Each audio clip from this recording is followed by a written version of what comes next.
92.7 3 FM.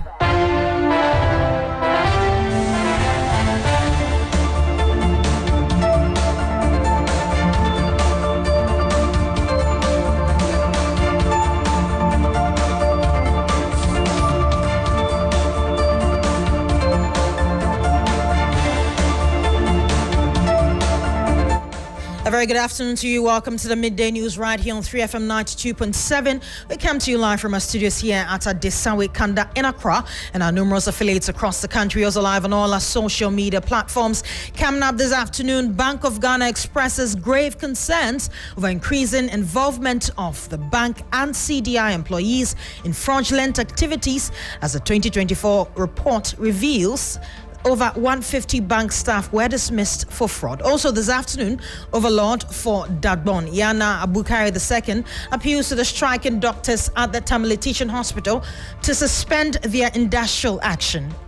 The recent crisis in the hospital caused by the unavailability of essential supplies and equipment has brought untold suffering to those who depend on your expertise. Plus, Minister for Education asks newly inaugurated committee to see to the cancellation of teacher licensure examination to also consider resolving issues regarding promotion of teachers. We have details of these and many more stories coming up in the next 30 minutes. Do stick and stay. My name is Judith Brown.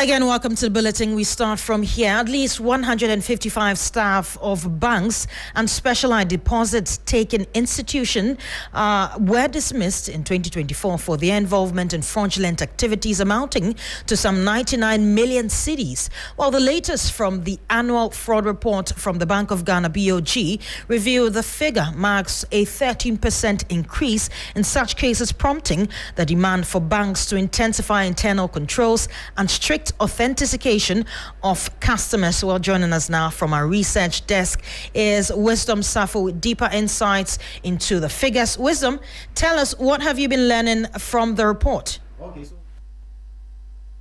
the period of 1st January 2024 and December 31st, 2024. Now, the total cases that were reported in this report was 16,733 for the year 2024. Now, this figure is up from 15,865 in 2023. So, 2024 figure was 16,733, and it's a 5% increase from last 2 years figure. Now, looking at the institutions that were involved, banks alone recorded around 716 fraud cases. So, 716 fraud cases was reported in 2024, and for the specialized deposit taking institution, the SDIs, 344 cases were recorded in the year 2024. Now, for the payment service provider, the PSPs, about 15,673 cases were recorded, and that was up by 7% from 14,655 in 2023 as well. So 2024 figure for the PSPs is 15,673. Now, the money involved, the total funds at risk here, we are talking about 99 million Ghana cedis alone in 2024, and this figure is up by 13% from 2023, which 2023 actually recorded 88 million Ghana cedis. Now, for the fraud types, if you look at the types of the fraud, we have forged documents, identity theft, cash theft. Right. So all of these were the details that were recorded in the report. Okay, now what directives has the Bank of Ghana issued to financial institutions in response to these developments? Okay, so the Bank of Ghana has, directed these institutions to conduct regular events such as forums and discussions to create a culture of security and awareness among the staff and customers. Also, they want the institution to implement a dual control mechanism to, as a mandatory way to rotate staff and look at the staff, meet them at their point of need. Maybe some people engage in these things because of maybe their financial struggles. Look at how ways and means they will try and solve these personal challenges as well. And they want them to effectively collaborate with law enforcement agencies and other stakeholders in events of fraud so that they ensure that these perpetrators are brought to justice, Judith. Right, many thanks for your time. Wisdom Safo is a key member of our research desk. He has been bringing us details on that particular report. But let's bring in a fraud expert, Richard Kumado. He's joining us on phone for more details on this. Good afternoon, sir. Now, what factors contribute to the sharp rise in forgery and document manipulation cases? One of them is what you spoke about, internal control failure. The other one the report did not capture predominantly is the compliance lapses. And to the extent that you have internal control failure and compliance is also on the low, the automatic rise will be financial crime. And they have split it into various dimensions. I have been teaching at the banking college from 2009 to about 2022. Many of these cases will be rising also as a result of not doing the proper background checks on the people the banks have employed. Then the last one, which is key, is motivation and remuneration of workers.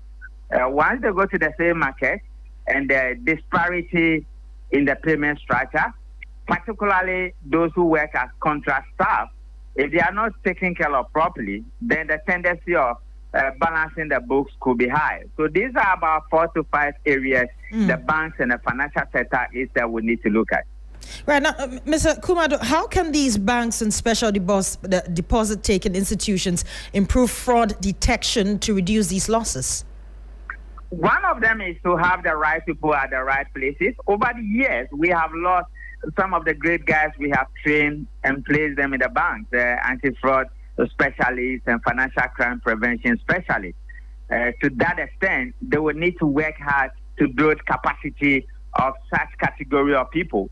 One of the other category the banks have lost is that many of our guys who are specialists in compliance have left the shores of this country, and these two are the key areas the banks need. Even if internal audit fails, internal control, compliance need to be on their toes to ensure that the back office operations are taken care of. Then again, they will also need to look at standardizations when it comes to transaction monitoring. Many of the transactions they are getting involved now are becoming a bit more complex, and they need to look at these 3 aspects. If they do that, prosecution has always been a challenge for them, and that is why many of the crimes or the fraud that occur will not be reported because of reputational issues. I'm happy they say they should liaise with the law enforcement agencies. There used to be a critical issue when law enforcement agencies fail in determining prosecution charges against people who commit crime and fraud.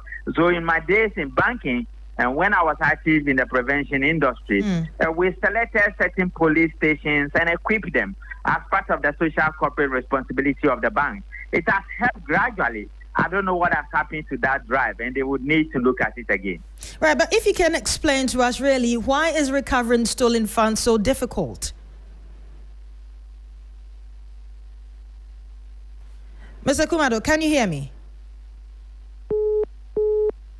Well, unfortunately, we lost Mr. Richard Kumado on the line. He is a fraud prevention expert. He has been bringing us more details on this particular issue. But we're going to move on to some more stories, or still on this. The King of Dagbon in Dana, Yana Abukari II, has appealed to the Doctors Association of Doctors at the Tamale Teaching Hospital to suspend their strike for the sake of humanity. According to the King, though the actions of the doctors are justifiable, he entreated them to consider the many sick persons whose lives are at stake as a result of the actions. Sabana Yakubu, a spokesperson to the Yaya.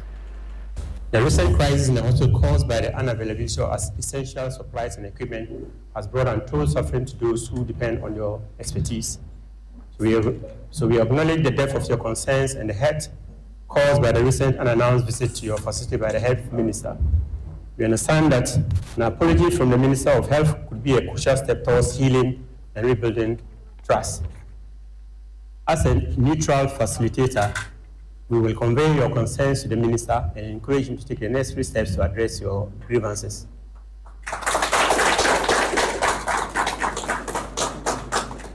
However, we implore you to consider the lives that hang in the balance. The cessation of emergency services has far-reaching consequences, and we fear for the well-being of those who cannot afford to wait. Well, you had there the spokesperson to Yana Zabana Yakubu. We're going to go on a short commercial break. When we're back, we have more news for you. Do stay. Hello, Ghana. It's a new year and Bill's Microcredit is here to support your dreams. If you're not working but want to start a business, don't let money stop you. With just your Ghana card, you can get a loan to turn your ideas into reality. Already running a business? Need more capital? Or are you a salary worker looking for extra funds? Bill's offers fast and easy loans with no collateral, no deposit, and no SUSI savings required. Wherever you are, whatever you need, Bills makes it happen. Call Bills Microcredit today. Call 0596 920 833 or 0302 200 390 and get started. Bills is licensed and regulated by the Bank of Ghana. Bills, financing your needs. Terms and conditions apply. Welcome back. You're still listening to the Midday News right here on 3FM 92.7. Let's do some more stories now. The Ghana Armed Forces, GAF, has responded to two viral videos circulated on social media which falsely claim that the Chief of the Army Staff, Major General Lawrence Kweku Betanu, was attacked in Boko. Now, in a statement, GAF strongly refuted the claims described with the content of the videos as completely false and urging the public to disregard them. According to the statement, the Chief of the Army Staff's operational visit to Boko on Wednesday, 23rd April 2025 was successful and without incident. Investigations are currently underway to trace the source of the misleading videos, and those found responsible will face the full rigors of the law. Now, JAF is cautioning bloggers, content creators, and media professionals to exercise caution and responsibility in reporting on military operations, particularly in sensitive areas like Boko. The armed forces warned that deliberate misinformation or disinformation could escalate tensions and jeopardize ongoing efforts to restore peace. They are calling on all stakeholders to support the drive towards lasting peace and normalcy in Boko and its surrounding areas. Now, let's do some education now. And the Minister of Education, Haruna Idrisu, has assured the academic community that university lecturers will be exempted from the government suspension of post-retirement contracts in the public sector. He made this announcement during the inauguration of the newly constituted governing board of the University of Ghana in Accra. In addition, the minister revealed that the government has secured 50 million Ghana cedis as seed funding to support the implementation of the National Research Fund. Let me assure you that it does not affect persons in academia, and you are entitled to that exemption, that we recognize that you are a rare breed in our country and we protect those rare species. Therefore, this post-contract beyond 60 years, even though constitutional provision does not affect members of academia in the country. He's also asked me to convey to you that this year he intends operationalizing the National Research Fund, and accordingly an amount of 50 million Ghana cedis has been allocated for the takeoff of the National Research Fund. I should be inaugurating its board and council in the next couple of weeks to support one of your areas of emphasis, research. Meanwhile, they've also asked the newly inaugurated committee to see to the cancellation of teacher licensure examination to also consider resolving issues regarding promotion of teachers. This directive follows growing concerns from teacher unions over delays in promoting qualified education directors. Union leaders have expressed strong dissatisfaction, noting that many deserving educators remain in limbo despite meeting all requirements. The minister stressed the urgency of the matter, emphasizing that all issues affecting teacher promotions must be resolved without further delay.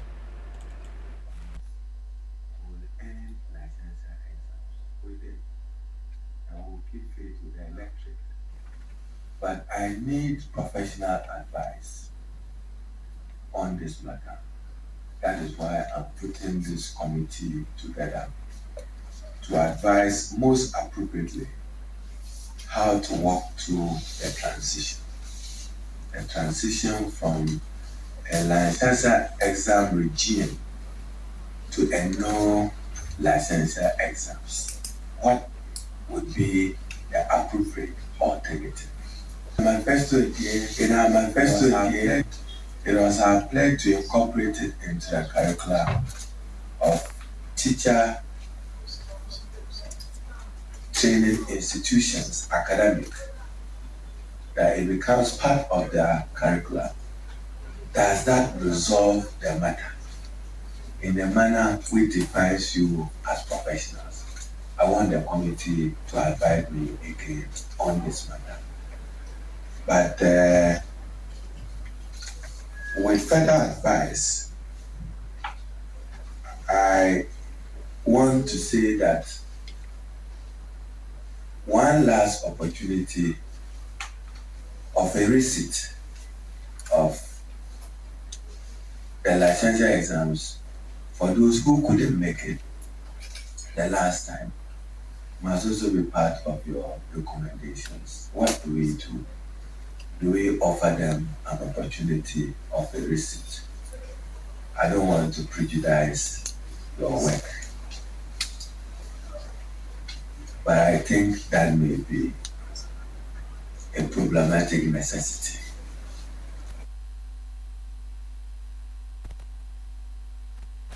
Well, Anti-Galamsey Advocacy Group, the Generational Rights Protection Society, is set to proceed with their protests on Monday, April 28, 2025, after the Ghana police withdrew their injunction suit against a planned march at the Accra High Court on Friday morning. The group is demanding a clear blueprint regarding the fight against illegal mining after citing failure by successive governments to curb the phenomenon. Pia Kubi Kwame is convener of the group. To thank all of you very much for your contribution so far. We have said that we are law-abiding citizens, and so at any point in time, we are going to comply fully by what our laws stipulate. Now, yesterday, the police administration at the Accra region called us into a meeting, and then to our surprise, they ambushed us with court suit, trying to frustrate the processes against our planned demonstration. Indeed, we abide by the suit. We were supposed to appear before the Accra High Court, Criminal Court 5, this morning at exactly 9 o'clock. We were here together with a team of our lawyers. Now, fortunately for us, when we came, the High Court has striked out the suit for which the police administration filed against us. We were simply saying that they were not going to allow us to mass up in front of the Jubilee House, which is around the Liberation Square. We have said to them that we disagree with them on that contest because there is nowhere, specifying that that particular enclave is a security zone, and for that reason, we cannot assemble at the point of ending our demonstration. They challenged us, and we said, yes, indeed, if you want to challenge us, the Public Order Act is very clear. It is only the court that can determine this, and we believe that upon the engagement we had with them, they decided to go ahead with the court processes. But interestingly, the High Court has thrown out and struck down their case. And so everything we have planned from day one is still on course. We are very much focused. At this point in time, we will only invite all Ghanaians, the churches, the mosques, the civil society groups, the youth who are mostly affected about the things we are doing today, and then the future generation who do not yet have the mouth to even advocate for themselves, that today let's come on board and then speak against Galamsey with one voice. Because today, if you believe you live in Accra, and for that matter you are not concerned or bothered about this whole thing happening, then tomorrow it will affect your child. Definitely your extended family, one or two of them, will definitely be affected. We are not saying that we are against mining, no. But if indeed we want to do mining, and indeed we want our economy to benefit from mining, there are so many better ways for which we can do mining without destroying our water bodies. Now let's head back to the north. Earlier we heard the spokesperson to the YANA. They were appealing to the Doctors Association at the Tamale Teaching Hospital to suspend their strike for the sake of humanity. Well, our correspondent Christopher Marco is joining us via phone for more details. Chris, we know that they were in a meeting of of some sort. Has that meeting ended, and have the doctors agreed to resume work? Yes, so Judith, the meeting is still in session. Earlier there was a general meeting that involved the media, where the media was briefed on the visit of the representatives from the Yanes Palace, and their visit was very simple, to see how they can mediate the issue between the aggrieved doctors and the health minister, such that they will reconsider their decision and get back to post.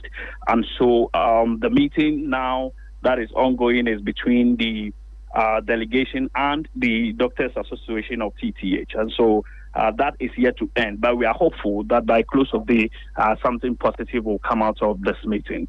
What has management been saying? Yes, management has been admonishing the aggrieved doctors to reconsider their decision as well. They have also been calling on them to, as it were, consider the lives of the many people who visit the facility to seek medical attention. Let's take a listen to what the representatives of the overlord of Dagbo, Diana Bukari II, and management of the hospital have been saying. Well, we'll bring that sound much later. But before you go, really tell us about the general atmosphere, what it is looking like, especially now that today is day 2 of the strike by these doctors. Yes, so today visiting the hospital looks virtually empty. You go to the OPD, you go to the accident and emergency unit. These are areas that we get a lot of people visiting on daily basis. Unfortunately, today the place looks virtually empty, with people who come to seek medical attention being turned away to go to other health facilities because of the suspension of these critical services by the medical doctors.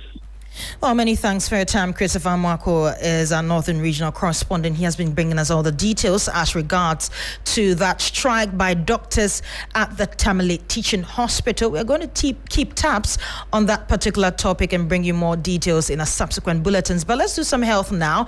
And Ghana today has joined the global community to commemorate World Malaria Day under the theme, Malaria Ends With Us, Reinvest, Reimagine, Reignite. Despite years of sustained malaria prevention and controlled efforts, the disease remains a major public health and socioeconomic challenge in the country. Ghana is among 15 highest burdened malaria countries globally, and currently about 9 in every 100 Ghanaians are living with malaria. The WHO highlighted key challenges threatening progress, including funding gaps, while global investment in malaria stood at $4 billion in 2023.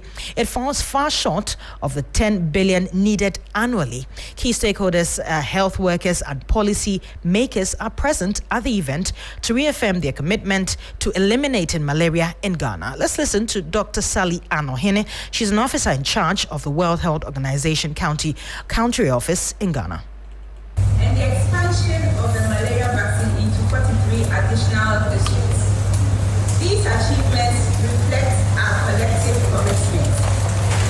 They have saved lives, protected futures, and brought us closer to the vision of a malaria-free Ghana. I'd like to take this opportunity to thank all funding partners and all stakeholders who have contributed to this accomplishment. You heard there Sally Ann giving us details on this World Malaria Day. Let's do some more stories, this time in the Ashanti region. Despite warnings from city authorities against reconstructing the Doom Blue Light Market pending a final decision, some traders have defiantly resisted the directive. In a swift response, the Kumasi Metropolitan Assembly, KMA, has taken steps to stop the rebuilding efforts. Well, the Assembly has warned that joins us with the latest updates. Ibrahim, what really is happening? Started with the rebuilding process, but as we speak, they have been stopped. They are complaining that it's been over a month since the fire incident, and they've not heard anything concrete from city authorities as to whether they have to continue with their trading activity there or not. And they said they've been home for a number of days and they are hungry, and for that matter, they need to return to business. So that's how come they started with the rebuilding process. But KMA is saying that no, for now they cannot allow them to do the building or continue with the rebuilding process, because investigations are still ongoing and that land itself is now back to Menchia. So they are just waiting on the orders of the Asantine as to whether they should even start with any project there or stop. And even with that, if they are to rebuild the market there, then they will not allow them to do it the way they did it the last time, haphazardly, without access. This time around, they will structure it well. So that has been the concern. And they are also even putting the blame on the New Patriotic Party, the leadership of the New Patriotic Party, because they said that they've been there and they are presenting the traders with building materials when final determination has not even been done. If they give them relief items, it's okay, but to give them building materials means that you are encouraging them to start with the rebuilding process, and they have to wait on the orders of Otumfuo. Let's listen to what the Kumasi Mayor, Richard Akwesibwe has been telling us. The land belongs to Otumfuo. Something has happened. We are waiting for him to come, so we will submit the report to him. And then the NPP sidesteps the instructions and the direction of Otumfuo. And the authority of the Kumasi Metropolitan Assembly, and is urging them to do that which is happening. And I believe that they are the ones who are causing all this one, but we are firm. We barricaded the place yesterday. They are going to demolish it. I'm sure all of us do not want to sleep at night. I'm sure all of us will not want to sleep. I don't want to have confrontations. So, myself and my management, we are looking at our best. But see, nobody's been given any permit to reconstruct the building there. If you reconstruct it one day, if you are keeping a property in there one day, you will come and the structure will not be there. That's a crime scene. Investigations are being conducted by the Ghana National Fire Service. Yes, it's not complete. Let everybody there stop any activity that is being done without any proper authorization or permit by the KMA. I want to report the outcome of the various investigations to the King, and I would want to take instructions from Otumfuo on what to do over there before we take any step. Well, you had the Kumasi Mayor. Ibrahim, I'm sure you're still on the line with me. If you can tell us really what is the reaction of these traders to this, the directive from the Assembly and the warning. Well, clearly they are not happy. In fact, the information or the observation I've seen is that even though the KMA is in constant touch with the leadership of the traders, the message is not trickling down to the members, so they are not even aware of any such arrangement. They are just hoping that now that the Asantine has returned to Kumasi, he was out for a couple of weeks. Now that he has returned, they are just hoping that the report will be presented to him and he will come out with his recommendation as soon as possible. In fact, that's what the KMA has also been waiting for, and maybe in a couple of days, that recommendation will come as to whether even a market should be reconstructed there or that land will even be used for any other activity. So they are not happy and they are descending on their leadership. So now KMA is also trying to adopt a new strategy of engaging directly with the members so that they will re-strategize and use the top-bottom approach for everybody to understand what is going on. Right, many thanks for your time. Ibrahim Abubakar is Ashanti Regional Correspondent. He's been bringing us details on the latest details, actually, on the Edum Blue Light Market and reconstruction that is set to happen there. That's how we wrap up the Midday News right here on 3FM 92.7. My name is Judith Brown. A pleasure coming to you. Do stay tuned. Business News is up next.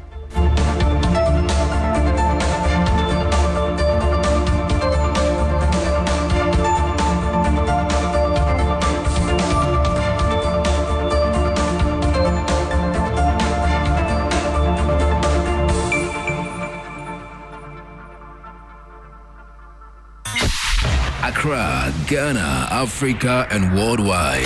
Join us on Inspirational Gospel Mix this and every Sunday, 8 p.m. to 10. 3FM.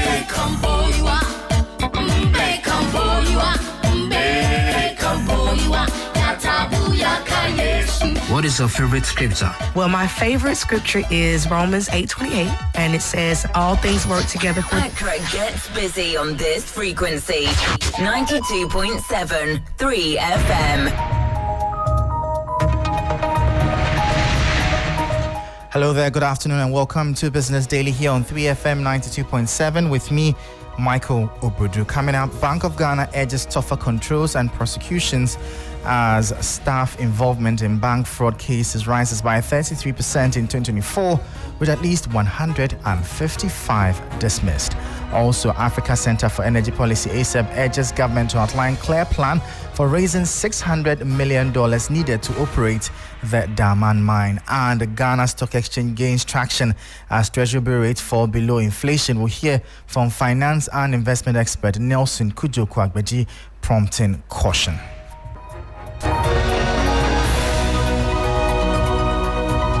There are only two sources of return when investing in the stock market: appreciation of the value of the stock and also when dividends are paid. Fraud-related cases up from 274 in 2023, representing a 33% increase.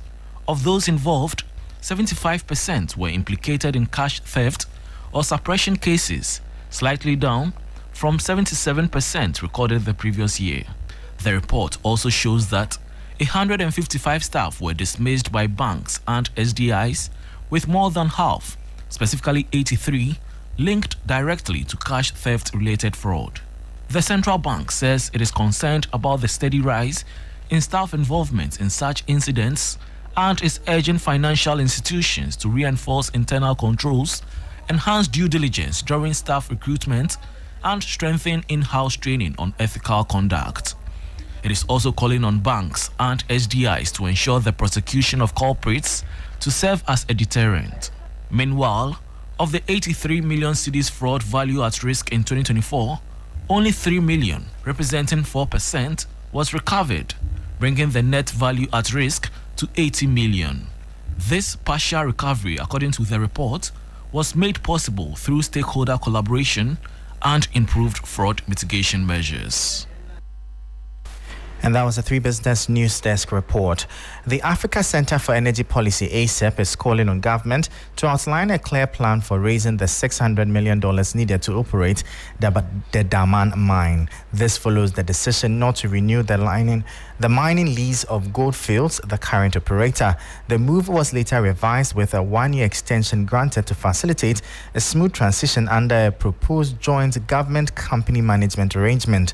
Policy lead for mining and minerals at ASEP, Ilyasu Ali, says while the update is welcome, government must recognize the financial and operational demands of the mining sector. Compared to the initial abrupt decision to not renew it from that instance, we think the window of a year to have conversations around it is plausible.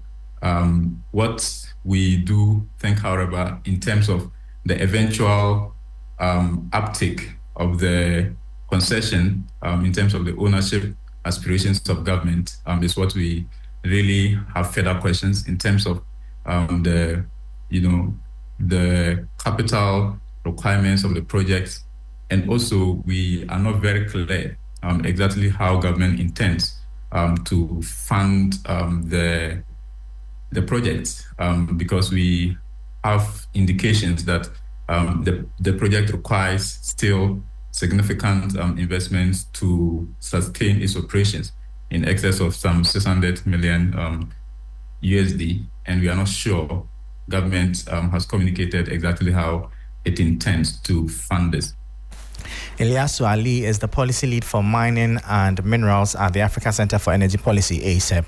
Now, the Ghana Stock Exchange is increasingly being viewed as an attractive investment destination as yields on treasury bills continue the downward trend, now falling significantly below the current inflation rate of 22.4% at an average yield of 16.76%.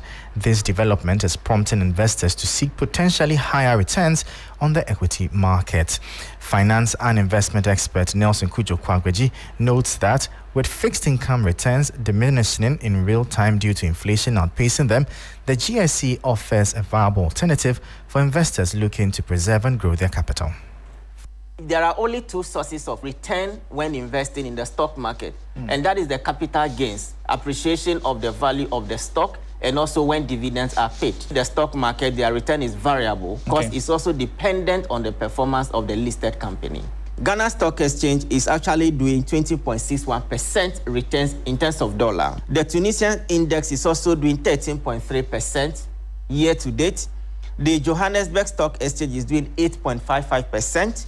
The Egyptian 30, the index that measures the top 30, listed companies on the Egyptian Stock Exchange is 8.26%.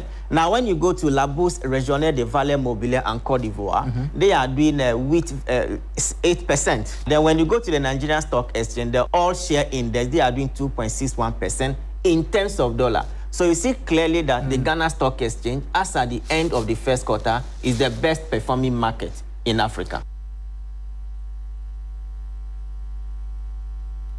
You hear the finance and investment expert Nelson Kujo Kwagweji speaking.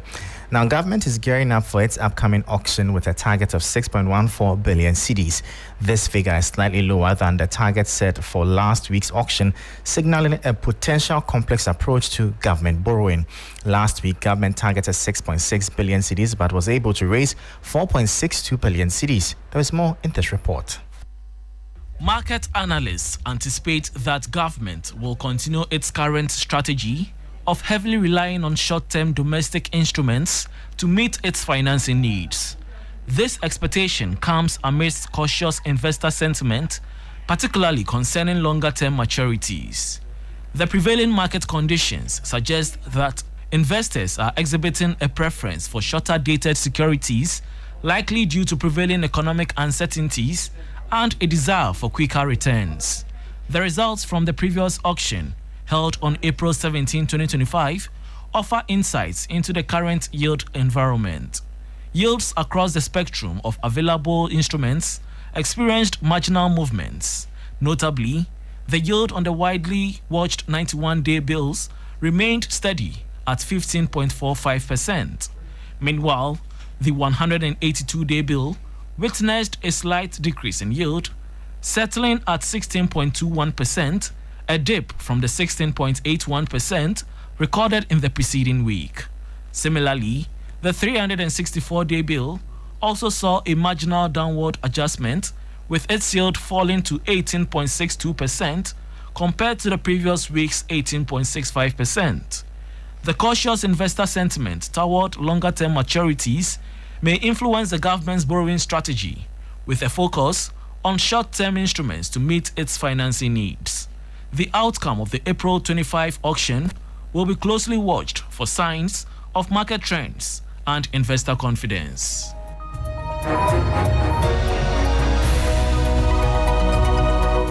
And that was a 3 Business News Desk report, bringing an end to Business Daily here on 3FM 92.7. For more business stories, please visit our website at 3news.com/business. I am Michael Obodu. Thank you for listening. As always, please stay safe. Up next is Urban Blend, and Black Rasta is on standby. Stay tuned.